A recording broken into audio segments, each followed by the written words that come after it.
दोस्तों, मौलाना अब्दुल्ला साहिब चतुर्वेदी साहब को सुनते हैं। उनका कहना है कि जिस कौम में आलिम उलमा मुफ्ती अगर उसके सियासत में नहीं आते हैं और तो कौम अपाहिज है, लंगड़े हैं, लुल्ले हैं, यानी वो किसी काम की कौम नहीं है। इसलिए सियासी बेदार होना भी, सियासी शऊर भी होना ज़रूरी है।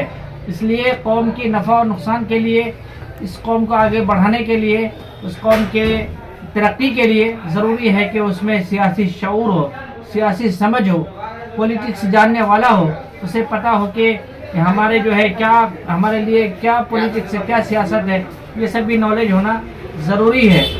तो ये सुनते हैं मौलाना को।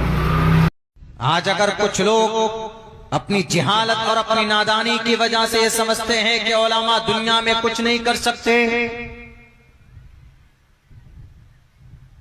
तो वो अपनी समाजी एतबार से लंगड़े और लूले हैं। अपनी सोच के एतबार से वो बिल्कुल कुछ नहीं जानते, वो जाहिल हैं। इस दुनिया के अंदर जो बड़ी बड़ी तब्दीली और इनकलाब पैदा हुआ है, तो उसके पीछे हमारे उलमाए किराम का मुकम्मल हाथ है। चाहे वो जंग के मैदान हो, चाहे वो सियासी और समाजी मैदान हो। आज कुछ लोग बैठे हैं, अपने आप को तुर्रम खास समझते हैं कि हम ही मुआशरे के मालिक हैं, हम ही समाज के अंदर तब्दीली पैदा कर सकते हैं। याद करो उस वक्त को जब इस अखंड भारत का जालिम, इस अखंड भारत का एक बड़ा बादशाह जिसने शरीयत को बदलने का बेड़ा उठाया था, दीन इलाही के नाम पर एक शरीयत बनाई थी, और उस तने तनहा पूरे बादशाह के साम्राज्य के सामने में अगर किसी ने उसकी इस गलत अकीदे की तस्हीह और इसकी सुधार और उसकी आंखों में आंखें डालकर ये कहा कि बादशाह साहब एतबारे नदारत, तुम्हारा कोई एतबार नहीं है। अगर उस बादशाह की इस्लाह किसी ने की थी और वो जो शरीयत को बदलना चाहता था, समाज को किसी और तरफ, जहन्नम के तरफ ले जाना चाहता था, आजकल के मसनूई और मन घड़त कहानी बनाकर समाज के सामने में अपने आप को लीडर बनाने वालों, एक आलिम दीन थे, एक मर्द मुजाहिद जिसका नाम अहमद सरहंदी रहमतुल्लाहि अलैह, और उन्होंने पूरे दीन इलाही को जमीन से उखाड़ कर फेंक दिया और फिर दीन शरीयत का वो झंडा गाड़ा कामयाबी का। आज तक किसी बादशाह की जुर्रत नहीं हुई कि उस आलिम दीन के मकतूबात के जवाबात दे सके। मुजद्दिद अल-फसानी रहमतुल्लाहि अलैह, उलमा जहां पर भी पैदा होते, खड़े होते हैं तो इनकलाब पैदा होता।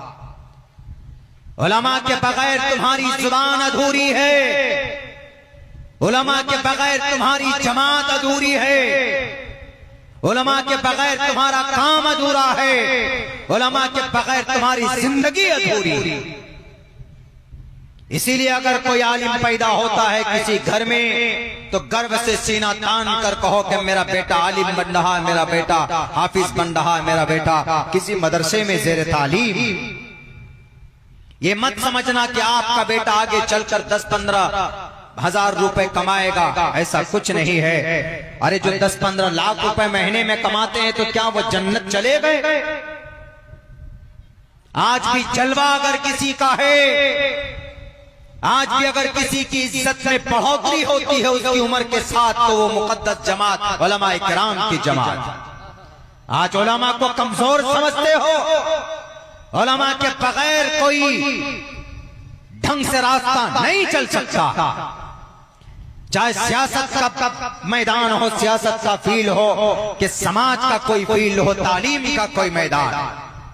तुम झूठ बोल सकते हो, आलिम दीन कभी झूठ नहीं बोल सकता।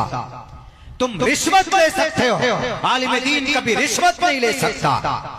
तुम लोगों को अपने जाल में फंसाकर बेवकूफ बना सकते हो, एक आलिम दीन कभी भी कौम के लोगों को परेशान नहीं कर सकता। तुम क्या उलमा की अहमियत को जानो, और अल्लाह की उलमा की फजीलत तो अल्लाह अपने कुरान में पेश करता। इन्नमा यख्शल्लाह मिन इबादिल उलमा, अल्लाह के नबी की हदीस है, अल उलमा वरसतुल अंबिया, तुम डरमुंडो, दाढ़ी छील छील कर तुम कुर्सी पर बैठकर कौम को बर्बाद करते हो, तुम्हारी कोई बात नहीं मानी जाए। उलमा मुक़द्दस जमात, उलमा की जमात मुक़द्दस थी, आज भी है, और सुबह क़यामत तक उलमा किराम की मुक़द्दस इनकी फजीलत बरकरार रहेगी। इसीलिए मिजाज बनाइए अपने बच्चे को